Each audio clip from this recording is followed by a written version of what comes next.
Y estamos estudiando de una forma, ahora sí que grave, dramática y urgente, la serie titulada ¿A quién le pertenece la tierra de Israel? Los hechos que estamos todos los días los cristianos observando a través de los medios de comunicación masiva como la televisión, los periódicos, el radio, y estamos escuchando que hubo un desalojo y aún continúa todavía en la tierra de Israel, en una franja geográfica que se llama de Gaza, un área que los judíos en 1967 le arrebataron a los egipcios. Los egipcios estaban controlando ese terreno y se los quitaron los judíos en una guerra donde ellos mismos arriesgaron sus vidas. Y sin embargo, aún por una resolución de las Naciones Unidas que acordaron que esa franja y ese lugar les iba a corresponder, actualmente la presión internacional ha sido tan grave y tan grande sobre los judíos que los están obligando, inclusive la Unión Europea, para que ellos abandonen estos establecimientos donde miles de colonos, tal vez 3 o 4 mil colonos judíos, hicieron ahí ya sus viviendas desde hace más de 38 años, para que desalojen totalmente y le den paso a que vivan los ex refugiados palestinos. ¿Qué relevancia y qué importancia tienen estos acontecimientos, no solamente de los judíos, sino también de los palestinos? Es importante también aclarar lo siguiente: cuando hablamos de esto históricamente y religiosamente, no estamos diciendo estamos a favor de los judíos, porque la Biblia dice que bajo el nuevo pacto Dios ya no hace acepción de personas. Ahorita ante los ojos de Dios no hay judío, no hay griego, italiano, mexicano, palestino, árabe o libanés. Ahorita todos, absolutamente, de todas las regiones del mundo, de todas las nacionalidades, que hemos aceptado al Mesías, llámense judíos, italianos, ingleses, somos injertados en el cuerpo de Jesucristo. Todos participamos de la misma savia, de la misma raíz, y todos absolutamente somos llamados hijos de Dios. Y somos todos de todas las nacionalidades, adquirimos una nueva ciudadanía y una nueva nacionalidad. Ahora nuestra ciudadanía está en los cielos, aunque yo sea mexicano y tú eras español o costarricense o nicaragüense o venezolano, los cristianos estamos bajo el manto de Jesucristo. Entonces es muy importante mantener esto para que no podamos nosotros inclinarnos, ¿verdad?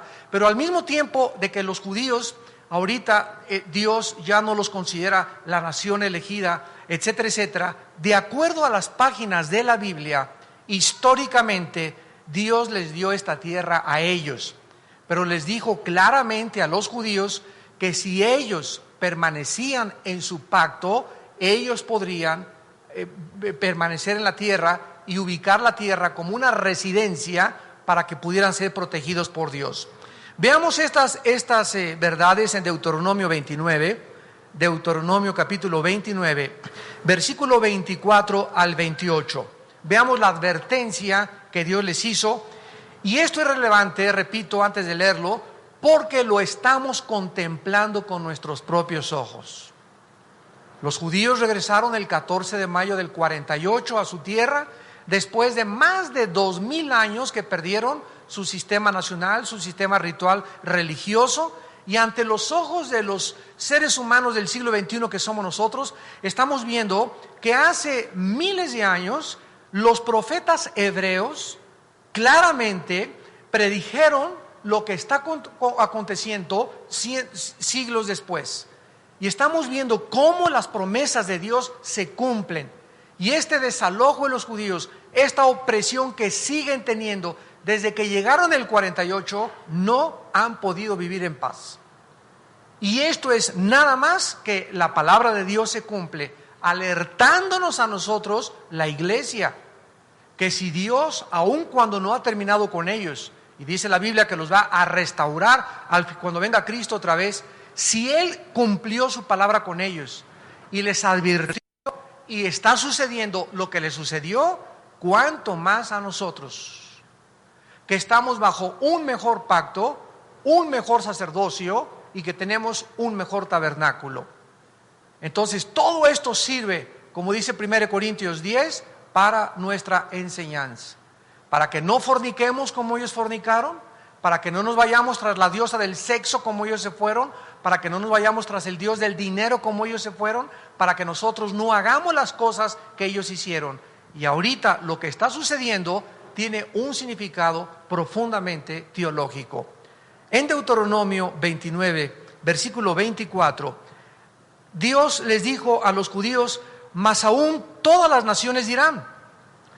Y es lo que está ahorita sucediendo. ¿Por qué hizo Jehová esta tierra? ¿Por qué hizo esto Jehová esta tierra? ¿Qué significa el ardor de esta gran ira? Ahorita están los judíos preguntándose: Dios mío, ¿qué no somos tu pueblo? ¿Por qué está pasando? ¿Qué nos está pasando con la tierra? ¿Por qué nos siguen oprimiendo las naciones gentiles? Y responderán: por cuanto dejamos el pacto de Jehová, el Dios de sus padres, que Él concertó con ellos cuando los sacó de la tierra de Egipto, y fueron y sirvieron a dioses ajenos, y se inclinaron a ellos, dioses que no conocían, y que ninguna cosa les habían dado. Por tanto, se encendió la ira de Jehová contra esta tierra, para traer sobre ella todas las maldiciones escritas en este libro. ¿Acaso, hermanos santos que me escuchan, no es una maldición que te despojen de todo lo que tienes? Que más de 1,700 familias les sean arrebatadas sus casas, y que todos aquellos que no conocen la Biblia ni que son cristianos no entiendan qué está pasando. Todas las maldiciones les siguen llegando más y más. ¿Por qué? Porque se fueron tras otros dioses, rechazaron y crucificaron al Mesías, y no aceptaron absolutamente nada, y clamaron y dijeron: la sangre del Mesías sea sobre nuestras cabezas. Y Cristo, al llegar a Jerusalén en el Domingo de Ramos en un burrito, todos creyeron que Él era realmente ese libertador, ese conquistador, que Él vendría a librarlos del yugo de Roma. Pero se equivocaron, porque el Mesías primero tendría que venir como el Mesías sufriente y después como el Mesías rey, que es cuando Él vendrá en su segunda venida. Entonces, al entrar a Jerusalén, Cristo, al darse cuenta de la falta de entendimiento de la nación judía y al grado al que habían llegado, que a lo suyo vino y los suyos no le conocieron, lloró y gritó Jesús: Jerusalén, Jerusalén, que matas a los profetas, ¿cuántas veces quise reunirte, unificarte como la gallina a sus pollitos, y tú no quisiste? Y escuchen lo que dijo Cristo a continuación: en verdad te digo que no conociste el día de tu visitación, y jamás me van a volver a reconocer hasta que digan: bendito el que viene en el nombre del Señor. Baruch Hashem Adonai. Bendito sea el nombre del Señor nuestro Dios. ¿Y cuándo será ese día? Lo vamos a ver en esta tarde.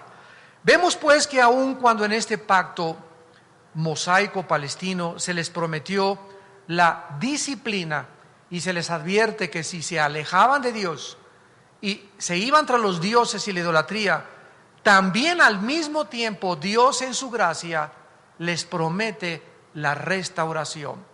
Deuteronomio capítulo 30, versículo 4. Del 1 al 4 vamos a leer. Deuteronomio 30, del 1 al 4. Vean la gracia de Dios y su misericordia.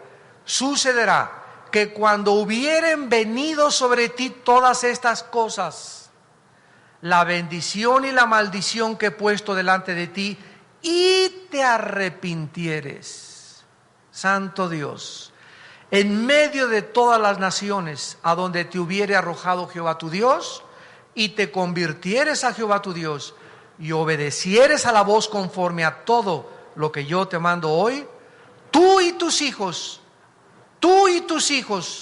con todo tu corazón y con toda tu alma, entonces, no antes, hasta ese momento, Jehová hará volver a tus cautivos. ¿Qué sucedió durante la Segunda Guerra Mundial? Hacemos un paréntesis en este momento. Durante la Segunda Guerra Mundial, hasta 1917, Los otomanos turcos habían controlado por 400 años la tierra de la Palestina o la tierra de Israel. Y en 1917 la tomaron los ingleses. Desde 1917 hasta 1948, o sea, en las dos guerras mundiales, los judíos no tenían suelo, no tenían gobierno. Cuando llega la Segunda Guerra Mundial, bueno, antes de esto, los ingleses, al tomar posesión de la tierra de Israel, hubo una declaración que se llamó la Declaración de Balfour, un hombre que hizo un pacto con los árabes y les dijo, ¿verdad?, que si ellos se unían al gobierno británico, iban a tratar de ellos concederles las tierras, y al mismo tiempo también había una resolución para los judíos, donde si ellos también permanecían ahí, también les iban a prometer ciertas áreas geográficas. Esta declaración Balfour, ¿verdad?, no la cumplieron y fue un desastre hasta que llegó la Segunda Guerra Mundial. Cuando el general Douglas MacArthur, jefe de la coalición norteamericana, que desembarcaron en el día D en las costas de Normandía, casi enfrente de Francia, y avanzaron los americanos con miles de muertos, porque Hitler había puesto búnkers por toda la playa y fue una matazón tremenda. Finalmente vencieron esta fortaleza y avanzaron hacia la ciudad de Berlín en la Segunda Guerra Mundial. Al llegar a la ciudad de Berlín, Hitler se encierra en un búnker, yo creo que era como el tamaño un poquito más grande de este salón, en un búnker con su esposa Eva Braun y con los demás asistentes, y ahí se suicida al darse cuenta que los aliados iban avanzando junto con los rusos para poder cercarlo y desde luego matarlo. Entonces él se quita la vida, Hitler, y cuando llegan los aliados a Berlín encuentran la masacre y los campos de Auschwitz de concentración, los campos que estaban en Polonia, en Austria, donde miles, pero miles y miles de judíos todavía sobrevivientes estaban, ¿verdad?, como palillos, sin comer, y comienzan a investigar y se dan cuenta que los ahogaron, ¿verdad?, que los asesinaron, que los asfixiaron, que usaron como experimentos y como conejillos de indias para hacer experimentos genéticos. Hitler mandó matar a todos los inválidos, a todos los homosexuales, a todos los judíos, a todas las personas que no pudieran realmente prometerle nada a la nueva raza que él soñó, que los demonios le dijeron que se llamaría la raza aria. Entonces el mundo se quedó estupefacto al darse cuenta que más de 6 millones de judíos, el genocidio más grande del siglo XX, había hecho que todos los judíos de todas las naciones anhelaran por fin que alguien les diera un territorio, que les pudieran regresar su tierra que ellos habían abandonado más de 2000 años antes, y que pudieran ellos tener una identidad nacional. Entonces hubo una votación en lo que se conocía antes como la Liga de las Naciones, actualmente la ONU, y votaron para que los judíos regresaran y establecieran el Estado independiente y soberano de Israel. El 14 de mayo de 1948 nombraron al primer ministro David Ben Gurión y levantaron la bandera Israel, y el mismo día, en la noche del 15 de mayo, los árabes los atacaron, no aceptando las resoluciones de las Naciones Unidas. ¿Sabían ustedes que a nosotros nos arrebataron California, Arizona, Nuevo México y Texas? ¿Y quién la reclama? A ver, reclámala. Con más grandes justificaciones para reclamar la tierra, podríamos nosotros hacerlo, pero sin embargo a ellos se les ha negado. Aunque ustedes son los dueños, no la pueden tener. Y aun cuando ellos han dicho, la ganamos sobreviviendo a través de la guerra, no quisieron ellos aceptarlo. ¿Por qué? Porque el mundo no quiere de ninguna manera a la nación de Israel que sobreviva. Y el trasfondo de todo es de carácter espiritual, de acuerdo a las Sagradas Escrituras. Entonces los judíos llegan en el 48, y hay una guerra en el 52, 57, la guerra de Yom Kippur en el 73, la guerra de los 6 días en el 67, y así guerras, más de 5, 6 guerras, 8 guerras, donde los árabes no han aceptado que ellos puedan vivir en Jerusalén. En 1962 se levanta un árabe llamado Yasser Arafat, y forma una organización llamada la Organización para la Liberación de la Palestina, donde en los estatutos todavía actualmente sigue vigente el renglón que dice: el objetivo de la liberación y del movimiento que nosotros enarbolamos es el exterminio de la raza judía. Y cuando viene la presión de los fedayines y la guerra del jihad, que es la guerra santa, como ellos le llaman, porque de acuerdo a los musulmanes, el pelear contra los judíos los hace santos y además se les garantiza la entrada al paraíso. Entonces hay un trasfondo religioso muy profundo de parte de los árabes y hay un trasfondo religioso muy profundo detrás de los judíos. Y todo tiene su origen en los dos hijos de Abraham, Isaac e Ismael. Y de ahí viene todo el conflicto, porque para acabar, los árabes y los judíos son primos hermanos. Y no pueden, a través de los siglos, ningún economista, ningún político, ningún diplomático, ningún tratado de paz, nadie ha logrado que se puedan sentar en una mesa y que se acuerde un acuerdo de paz. No se ha podido lograr, tal como la Biblia lo dice. ¿Quién lo va a lograr? La Biblia lo dice: el anticristo. Y es increíble, lo estamos viendo, que no hay nadie que logre que tenga la paz. Se fomenta más el odio, está la ira cada día más de los dos grupos. Ahorita los palestinos están quemando banderas de Israel diciendo: ya ves, Alá está con nosotros y Jehová los ha abandonado. Los judíos están confundidos, no saben qué hacer, y el único propósito de Dios es llevarlos a un rincón donde ellos puedan en su angustia arrepentirse y volverse al Mesías Yoshua HaMashiach. Vamos al libro de Romanos en el Nuevo Testamento, porque aun cuando Dios les promete la restauración, estas palabras finales de Moisés que acabamos de leer constituyen para la nación de Israel una advertencia que se cumplió. Y fueron sacados, como lo vamos a ver a continuación. Vamos a ver un poco de historia de la tierra desde el año 585 a.C., cuando los asirios, en el año 722 a.C., cuando los asirios se llevan a 10 tribus cautivas, se ha cumplido hasta nuestros días. Y así como se les advierte que si abandonan a Dios, Dios los abandona, y que si se van tras los ídolos, ellos quebrantan el pacto, al mismo tiempo estas palabras de Moisés fueron también una promesa, una advertencia de que su incredulidad y rebelión les acarrearía el juicio divino, y ahorita se encuentran bajo el juicio divino a través de la dispersión mundial, pero una promesa de que el arrepentimiento les traería la restauración final. Y esto lo confirma el apóstol Pablo en Romanos 11, 17 al 23. Pues si algunas de las ramas fueron desgajadas, ya vimos en la primera conferencia que dice algunas, o sea, no todos los judíos, étnicamente hablando, se encuentran bajo esta maldición. ¿Quiénes han sido liberados de esta maldición? Los judíos que han aceptado a Jesús como el Mesías, porque ya son sacados, ¿verdad? Nos traslada, la conversión nos saca, Cristo nos ha trasladado del reino de las tinieblas, lo vimos este domingo en Colosenses, al reino admirable de la luz de Jesucristo. El momento en que somos sacados del reino de Satanás, somos trasladados al reino de Dios, y ahí Dios nos comienza a aventar luz para que comencemos a despojarnos de las maldiciones que nos iban a alcanzar algún día en nuestra vida, pero que ahora Dios quiere que seamos libres de ellas a través de nuestra confianza en lo que Él ha dicho en su palabra. Entonces hay judíos ahorita, por eso dice, algunas de las ramas, o sea, no todas fueron desgajadas. ¿Por qué? Porque cuando crucificaron a Cristo, ¿quiénes fueron los que siguieron en la iglesia? ¿Quiénes fueron los primeros habitantes de la primera iglesia cristiana? ¿Judíos?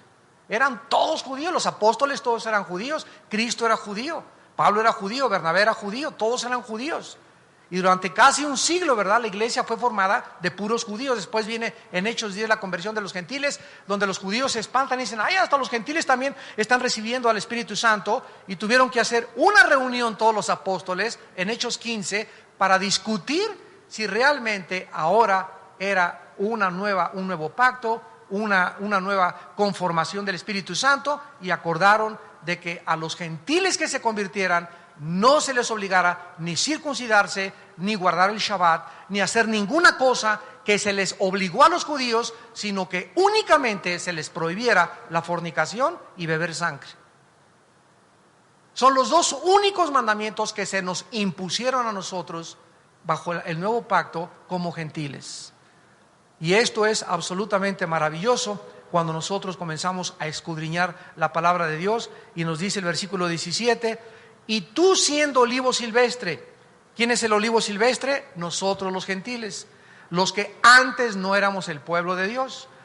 Has sido injertado en el lugar de ellas. O sea, Dios desgaja a los judíos, saca a los judíos, a ese equipo de fútbol, y forma otro equipo de fútbol. Pero Dios dice, mi equipo va siempre a ganar. Los judíos están ahorita en la banca, ahí están en la banca. Y se nos manda que no, lero, ya ven candelero, se nos manda que no seamos soberbios, que no los critiquemos, sino que si están en la banca ellos, porque le fallaron al coach y al entrenador, a nosotros también nos puede Dios banquear. Entonces, aun cuando Dios los desgajó, las promesas de Dios se van a cumplir, porque cuando llegue el partido final, van a entrar con nosotros a meter gol. Aleluya. Van a seguir siendo del América.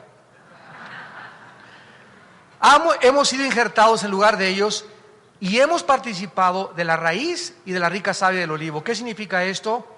Que dice Gálatas claramente, el capítulo 3, que todos los que somos de la fe somos descendientes de Abraham. Y esas promesas que Dios le hizo a Abraham, ahora esas promesas, nosotros somos los beneficiarios por haber tomado el lugar que a ellos les correspondía. No les hemos quitado el lugar, estamos simplemente temporalmente, porque el endurecimiento de ellos es en parte, es parcial. No han sido desechados para siempre, nunca se te olvide eso, sino que estamos temporalmente ocupando el lugar del pueblo de Dios, de todas las nacionalidades, y cuando venga el Mesías, ellos van a volver a ser otra vez metidos al campo de fútbol para seguir jugando en el equipo de Dios. Entonces dice el versículo 18, no te jactes contra las ramas, y si te jactas, sabe que no sustentas tú a la raíz, sino la raíz a ti. Pues las ramas, dirás, fueron desgajadas para que yo fuese injertado. Y este es el problema, que durante más, escúcheme con cuidado, durante más de 13 siglos, la iglesia cristiana metió. Cuando Constantino, el último emperador romano, en el año 315, 325 después de Cristo, dice que se convierte al cristianismo y se acaba la persecución de los judíos y de los cristianos, los judíos dijeron, ya por fin se acabó la persecución, y qué susto se llevan cuando ahora los que se convierten y se dicen cristianos los siguen persiguiendo y acusándolos de que ellos mataron al Mesías. El mismo Martín Lutero, iniciador de la Reforma Protestante, odiaba a los judíos. Y tiene escritos, ¿verdad?, donde no merecen, o sea, durante más de 13, 14 siglos, esto es muy importante, no tuvieron la suficiente luz para poder dilucidar, discernir, distinguir el plan de Dios con ellos. Se jactaron y se ensoberbecieron.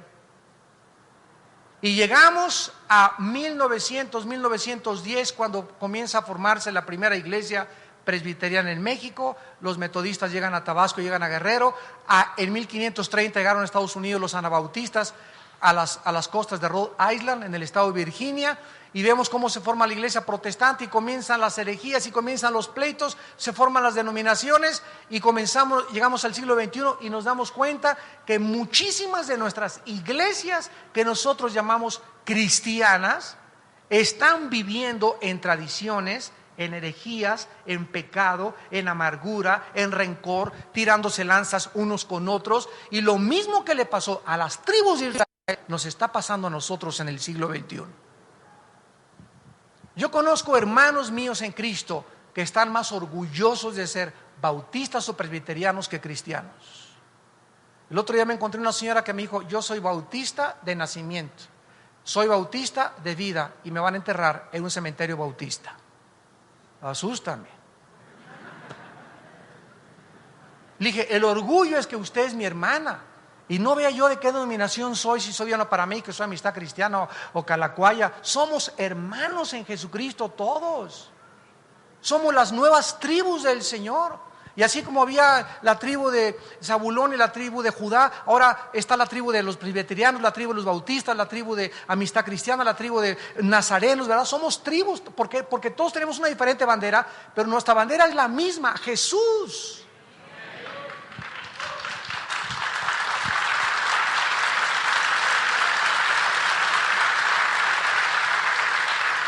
Pero ¿qué ha pasado? ¿Qué ha pasado? Nos hemos ensoberbecido. Y hay grupos, ¿verdad?, que ven de arriba abajo. Si no eres presbiteriano te ven y nada más nosotros tenemos la verdad. Y si no eres nazareno, nada más nosotros tenemos la verdad. Y si no eres carismático, si no hablas en lenguas, ni mi hermano eres, ni el Espíritu Santo tienes. Y cada grupo se ha apropiado de cierta área de la verdad y se la han adjudicado como una prerrogativa de ese grupo. Y si no tienen esa parte, ¿verdad?, ellos son, no es que aquellos creen que los demás tienen cristianos y nosotros no, están mal, son unos herejes. Y otros piensan otros de otras cosas. Y sobre todas las cosas, lo que Dios nos manda es que nos amemos. Yo me pongo contra esta hermana y me dice en la cafetería: ¿eres cristiana? Sí, soy cristiana. ¿Cómo estás? Lo primero, ¿verdad? Soy presbiteriana. Ah, pues qué bien, ¿verdad? ¿Y tú qué? Pues yo soy una cristiano, ya no para el mundo. Y me dice la hermana: ¿hablas en lenguas? No. Ah, pues entonces no eres, ni siquiera tienes el bautismo del Espíritu Santo. Luego, ¿sabes una cosa? Si yo soy maduro, como dice en Romanos 14, recibir al débil en la fe, pero no para discutir sobre opiniones. Mira, hermana, mira, si tú tienes ese pensamiento, guárdatelo. Si tú crees que las lenguas y si tú crees que los demonios no existen en los cristianos y es tu pensamiento, ok, vamos a hacer un lado de esas cosas. A lo mejor tú estás bien y yo estoy mal, pero vamos a amarnos. Vamos a sobrellevarnos. Vamos a aceptarnos como nosotros somos. ¿Se imaginan una familia, los hermanos? Uno va a ser arquitecto y otro ingeniero. No, es que tú debiste haber sido arquitecto como yo. Cálmate. El hecho que mi hermano se haya ido a abordar una profesión, o el hecho que un hijo mío sea futbolista y el otro predicador, no implica que entre ellos se van a pelear, ni que yo los voy a amar más al futbolista o al arquitecto porque yo fui arquitecto y mi hijo fue arquitecto y ahora creo que como es arquitecto me identifico más con él. Esto no es de Dios. Y por eso la Biblia nos dice: si hablamos lenguas, 1 Corintios 13, si tenemos conocimiento y teología y fe y doctrina y no tenemos amor, ¿qué? ¿Qué es nada? Que ningún don ni conocimiento ni nada te sirve si no has aprendido a amar a tus hermanos. Si no has aprendido a sobrellevarlos, a soportarnos y a perdonarnos como Él lo hizo desde la cruz. Y no comencemos a jactarnos y a ensoberbecernos porque nos va a pasar lo mismo que a ellos. Si entramos al libro de los Jueces, es el despedazamiento de las tribus de Israel, al grado que parten a una mujer en 12 pedazos para repartirla por todo Israel de una forma dramática, para decirles: ustedes están haciendo lo mismo. Cada tribu ha sido un pedazo de este cuerpo repartido. A ver si en estado de shock aprenden la lección. Para eso se hizo esa lección y se mató a esa persona y se la despedazó en 12 partes. Para mandarlas a cada tribu, y cada tribu al encontrarse al shock de ver un pedazo de la cabeza y el otro el tronco y el otro una pierna. ¿Qué está pasando? Así Dios está viéndolos a ustedes, despedazados. Y mientras nosotros no nos unamos y no luchemos por eso, los juicios de Dios caerán sobre nuestras vidas tarde o temprano y sobre nuestras denominaciones. El que tenga oídos que oiga. Y dice el versículo 22: mira pues la bondad y la severidad de Dios. Esas personas que Dios es bueno y misericordioso y todos nos vamos a ir al cielo al final porque Dios es peace y love. ¿Sabes una cosa? Tienes una perspectiva distorsionada del carácter de Dios. Y ese es el problema por lo cual la gente dice: ay, si Dios es bueno, ¿por qué permitió que el tsunami llevara 300,000 personas y la mayoría niños? ¿Por qué si Dios es bueno mandó el diluvio? Pero cuando vemos que Dios comienza a ejercer justicia y Él en su soberanía como creador, a nadie le va a pedir permiso de cómo te va a llevar a la otra vida, ni tampoco a mí. Dios nos lleva a la otra vida a través de un avionazo, de un cáncer, de sida, un accidente. Él es soberano para llevarnos a la vida como Él quiera, porque Él sí tiene el derecho y la prerrogativa de llevarnos y decirnos: has perdido el derecho de vivir. Pero nosotros nos enojamos con Él aquí abajo, y cuando hay mucha maldad le decimos: ¿por qué no acabas con la maldad? Y manda el diluvio, y nos seguimos quejando. No entendemos ni entenderemos jamás la mente lógica de Dios, porque la lógica de Dios no es nuestra lógica. El día que yo entendiera la Trinidad y entendiera perfectamente bien a Jesús, el Dios hombre, en ese momento yo abandonaría el cristianismo, porque si realmente existe Dios es imposible entenderlo. Si bajo a Dios a mi limitación lógica de mis pensamientos y mis ecuaciones y de mis filosofías, y lo puedo entender total y capazmente, y creo que no debo tener nunca dudas, en ese momento yo ya no creería ni en Dios, porque entonces sería un Dios que sería igual a mí y que pudiera yo comprenderlo igual que a otro hombre. Muy bien, entonces los judíos, con estas promesas del favor divino, vieron la severidad de Dios, y ahorita están experimentando la severidad de Dios. ¿Quién lo puede dudar? Dios nombra al primer rey porque lo demandan a través de Samuel, 1 Samuel capítulo 8, y escogen a Saúl, un hombre altísimo, carismático, etcétera, etcétera, con muchos dones, y se levanta como el primer de Israel. Y Saúl abandona a Dios, acaba consultando a los brujos.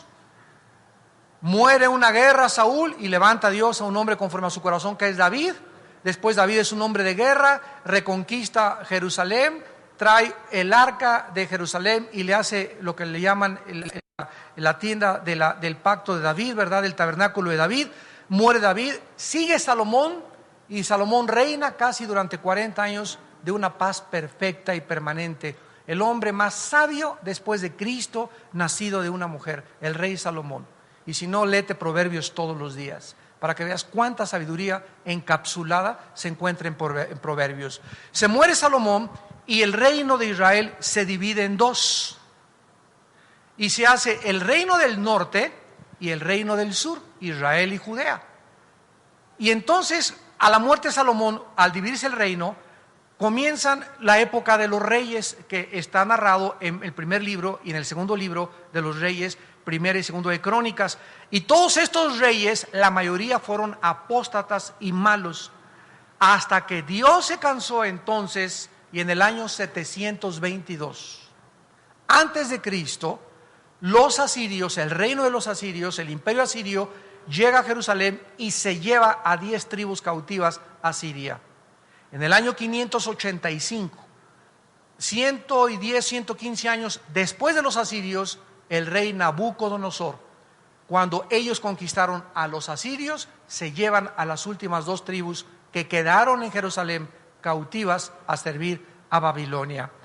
Veamos en Jeremías capítulo 25 de qué forma este profeta, antes de la cautividad babilónica, habló y profetizó de lo que les iba a acontecer. Por eso le llaman a Jeremías el profeta llorón.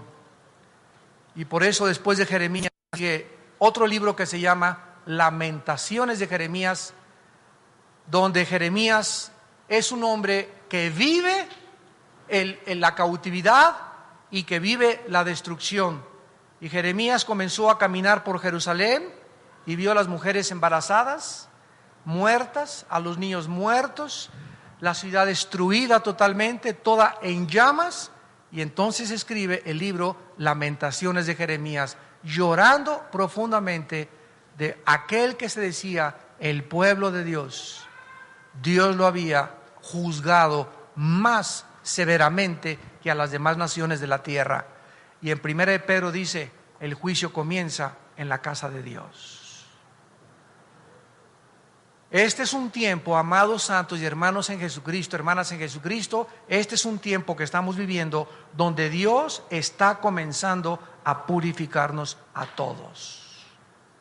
iglesias, denominaciones, ministerios, evangelistas, misioneros, seminarios bíblicos, librerías cristianas, todo aquello que lleve el emblema del cristiano, Dios está comenzando a purificarnos, porque ya se oyen los cascos de los caballos del Apocalipsis en el cielo.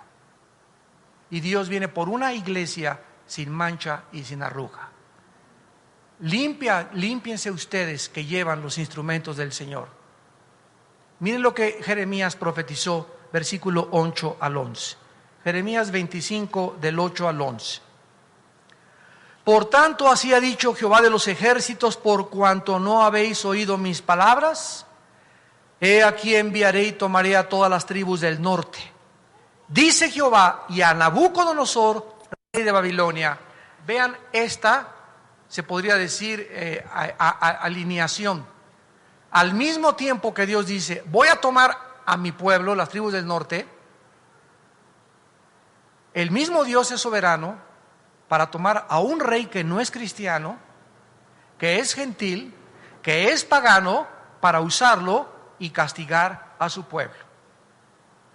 Y esto corre por todas las páginas de la Biblia, que Dios usa a las naciones gentiles ahora para castigar a Israel. Antes Dios usaba a Israel para tratar con las naciones gentiles. Y cuando ellos le abandonaron, ahora Dios usa a las naciones gentiles para hacer entender a su pueblo. Antes ellos eran la cabeza y pasaron a ser la cola. Y lo mismo sucede con nosotros. Dios nos ha llamado para que anunciemos las virtudes de Cristo y para que tú estés arriba de tus circunstancias, arriba de tus depresiones, arriba de tus persecuciones, de tus paranoias, arriba de problemas económicos, arriba de todo. Nos ha puesto por cabeza y no por cola. Pero hay cristianos que están en la cola y siempre están chille. Y ya no puedo con esto, y hermano con esto, y siempre problemas. Y llevan 15 años en Cristo, 20 años en Cristo, y nunca los has visto en victoria. Nunca han sido conquistadores, nunca han vencido, nunca han progresado, siempre han permanecido en un nivel de mediocridad, nunca han salido del desierto. Y dice Dios, juré en mi ira, que así como los quería yo bendecir, no entrarán en mi reposo, dice Hebreos capítulo 4. Cuando Dios jura, no hay nadie más grande por el cual Él pueda jurar. Y Dios nos jura en esta mañana y nos dice, ¿sabes qué, Pancho? ¿Sabes qué, Lupita? ¿Sabes qué, Jorge? ¿Sabes qué, Conchita? Que si tú me obedeces y me sigues, no te imaginas cómo te voy a bendecir. Pero si tú me fallas y te alejas de mí, no voy a hacer absolutamente nada. Y vivirás dando vueltas en la vida hasta que te mueras. Y tu cuerpo quedará postrado en este mundo sin que entres a la tierra de Canaán a conquistar la tierra prometida. El rey Nabucodonosor fue usado por Dios y era un instrumento de Dios.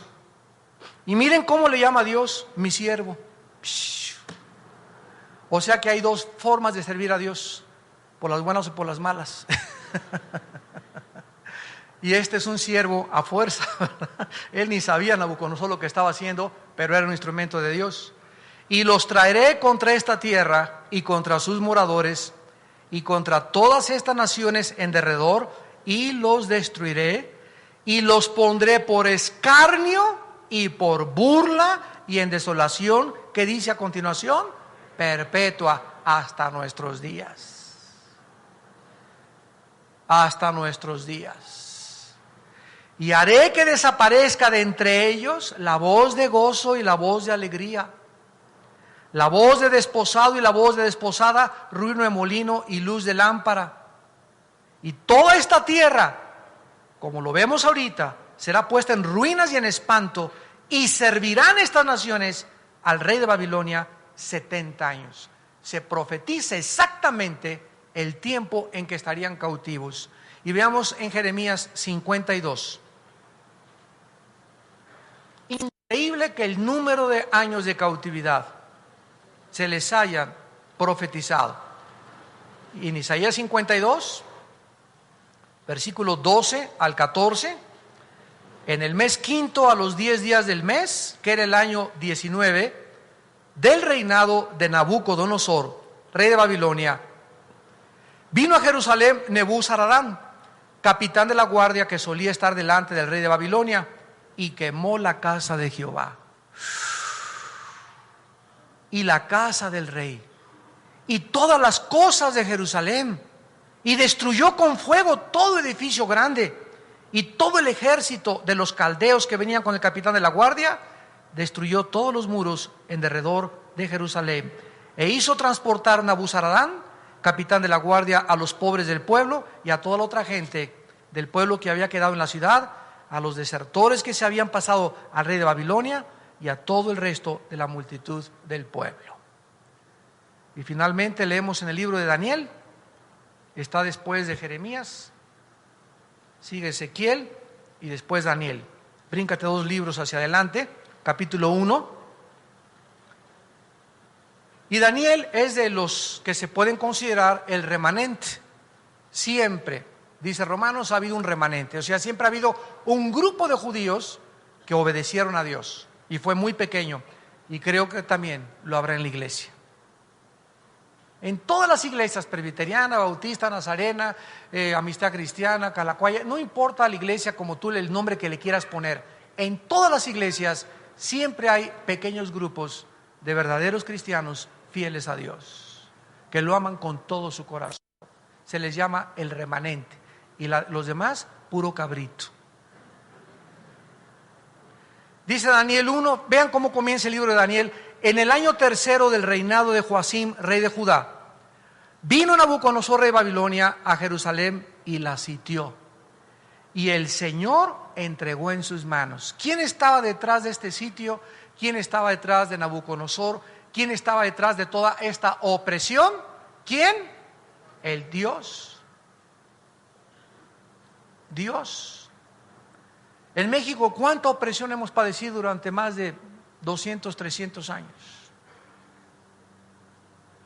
Los españoles llegaron, ¿verdad? Y arrasaron, ¿verdad? Y hubo un sincretismo entre la religión católica y la brujería, y después vinieron los mestizos en México, y revolución, la guerra de independencia, la revolución, la guerra civil, ¿verdad? Pancho Villa, Zapata, opresión, y hemos tenido gobiernos tras gobiernos tras gobiernos corruptos, un país rico en ecología, un país rico en recursos naturales, un país precioso como el que tenemos, con un Popocatépetl, con un lago de Pátzcuaro que ya no es lago ni de Pátzcuaro, con otro lago de Siragüen que ya no es ni lago de Siragüen, con ríos y con todo contaminado, todo echado a perder, ¿verdad? Calles y carreteras totalmente destrozadas, y todo ¿por qué, verdad? Hay maldiciones gravísimas aquí ejerciendo presión sobre nuestra República Mexicana, pero somos de los países más idólatras de América Latina.